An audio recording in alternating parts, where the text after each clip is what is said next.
welcome to episode 44 of TahrirPodcast. It is the 8th of December 2024, and Bashar al-Assad has fallen. Today, Danni Makki joins me live from Damascus. Danni is an analyst covering the internal dynamics of the conflict in Syria and specializes in Syria's relations with Russia and Iran. He has worked as a consultant for the Atlantic magazine and as a journalist reporting from Syria for the BBC, Channel 4, NBC, and The Telegraph. Danni is co-founder of the Syrian Digital Media Group, a platform promoting freedom of press and digital development in Syria. He tunes in from Damascus. Welcome to TahrirPodcast, Danni. So before we get into it, could you describe the atmosphere in Damascus right now? The atmosphere in Damascus right now is really the culmination of an historic event which has happened that many Syrians believed would never happen. And that was the collapse of the 60-year-old Ba'athist Assad regime. And that's something which many Syrians have spent years fighting, spent years losing blood to.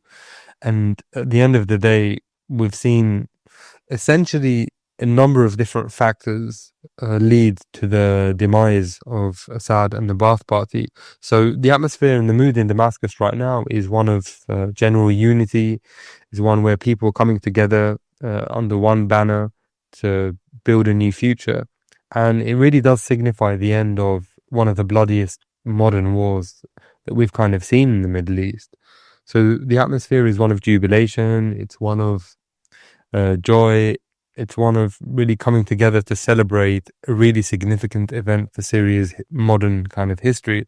And that is getting away from the Ba'athist Party, which spent 60 years in Syria, wrecking the economy, destroying Syria's relations on an international and a regional level. And how did you get there in the first place? Well, I've been between Damascus and London since 2011. And what I've managed to kind of see over the last period through being here and working as a journalist, even under the regime, was that we've seen a complete destruction of press rights. There's been no freedom of speech. The country has essentially been monopolized in such a way by the Ba'athist Party that any critique is subject to security interrogation. All of the journalists under pressure, and always the watchful eye of the state is always behind you no matter what you write. So I've been here for a while in Damascus, and I've managed to see how things have developed and progressed in the country for a number of years now. And I've been seeing that more and more with the passing of time, people are becoming angrier, people are becoming more disillusioned with life here. And the freedom of Syria, the liberation of the country, is an ultimate culmination of that. Sadnaya prison has been partially freed as opposition forces try to breach its underground floors, but as far as I heard, they haven't been able to so far. So have you heard anything new on that? From what I know, most of the prison has been freed, and I think all of the prisoners have been taken out. Well, it's something which is truly horrifying, and what's even more horrifying is the fact that Sadnaya and all of the prisons and the dungeons, it's something that people have lived here dealing with for a number of years and really been unable to speak of because of fear for the retribution of the state and the security services. But what we've seen today, especially there was an image of a child coming out of a cell. It really shocks you to the core. And it makes you think, if this period has seen these kind of atrocities, then imagine what would have happened before that, when there was no media, when there was no reporting on how things have been in the prisons. And ultimately, it's the dungeons and the torture chambers in the prisons that have made people come out and speak, and that have really destroyed the image of the regime, both on a domestic and an international level. How did it feel to witness the regime's collapse without much resistance? Well, the feeling was one of joy, but at the same time, as a journalist, you have to put your feelings aside and cover the feelings of the people who have actually been living in the country for such a long period and who don't know what's been happening and who are pretty concerned about the future. And the first thing I would probably say is, I think unilaterally almost all Syrians now are 100% behind the collapse of the regime, 100% behind forming a new transitional government, because people want to live in peace. They've witnessed horrific years where we've lost so many lives. The bloodshed in the country has been huge. And what I would definitely say is, judging by the current situation, I would be very frank and put it this way. Syria today is witnessing a new dawn, a dawn where all Syrians are coming together. The future is uncertain, but the future is better than the past that we've had and had to live with for such a long period of time. So watching the lack of resistance was not really surprising, because when it comes to the actual core fact, most people in the country were against Assad, but couldn't actually show it. And the deterioration of the quality of life in the country is testament to that. You know, no bread, no food, no electricity, no energy supplies. What we've been seeing recently is just a total collapse of the quality of life. And the Assads have lived an amazing life in Damascus, while the rest of the country has been starving. Why do you think there was so little resistance from Assad's forces? What happened from what you could see and tell so far?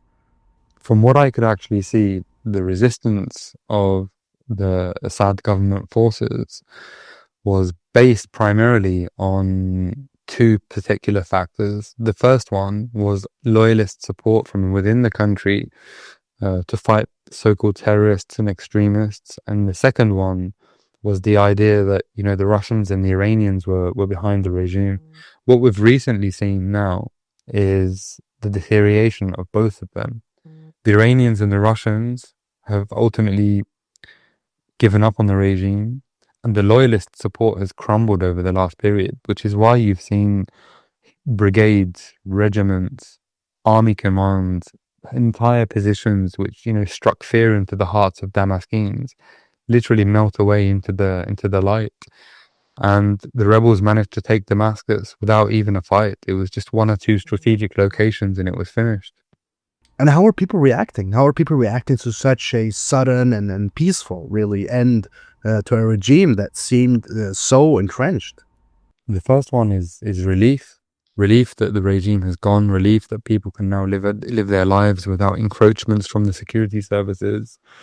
And the most important one is freedom. You know, people can go out and say what they want. And, you know, we're living in a different age where, you know, you can now speak about the dollar. You can actually be truthful with one another. Whereas before it was all whispers and, you know, closed curtains. Now the country is actually opening up immediately. And the main people who are benefiting from this are the people who used to live under the regime. You know, they want this freedom. They want to live their lives in a dignified way. And what we're seeing now is a public outpouring of relief, of joy, that this regime, which has been in the country, stagnated the country for 60 years, is now gone.